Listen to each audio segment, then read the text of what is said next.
Salut la Team Terre, je suis le sergent Jordan, je vais vous présenter mon métier.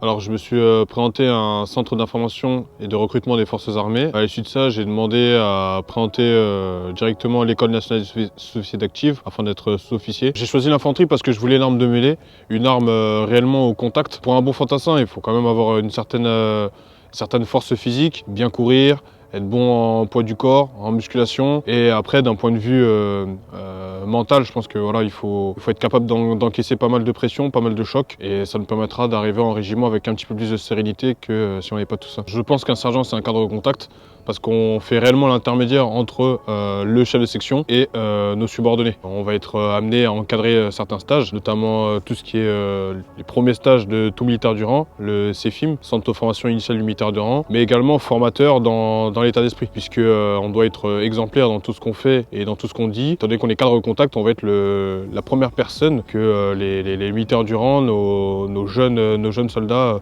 verront en premier. Ils s'inspireront de nous et de ce qu'on fait pour conduire eux aussi leur carrière. On peut être amené à commander des gens qui ont une meilleure expérience que nous, qui ont une capacité à comprendre les choses un petit peu plus en détail que nous. Il faut faire preuve d'humilité. Pour chaque opération, on va avoir une mission précisée. Moi, en tant que chef de groupe, je vais devoir préparer la mission. Donc si je suis sur une mission sentinelle, donc protection du territoire, on va adapter la préparation sur tout ce qui est sport de combat en cas d'attaque. Comme un sportif, si je sais que j'ai un marathon, je ne vais pas commencer à nager tous les jours. Je vais faire un entraînement en course à pied pour pouvoir arriver à l'échéance et performer. Les chefs ne sont rien sans moi et moi je ne suis rien sans les subordonnés. On arrive à un juste milieu où j'ai un niveau de responsabilité qui me permet de commander sans non plus être trop dans les bureaux, trop dans l'administratif et vraiment être dans le concret selon moi, vraiment être au contact, quoi. La vie militaire est exceptionnelle parce qu'on a l'opportunité de entre guillemets voir du pays, que ce soit par l'intermédiaire des camps d'entraînement qui ne sont pas tous au régiment. Je pense que très peu de personnes dans leur métier ont l'opportunité de pouvoir bouger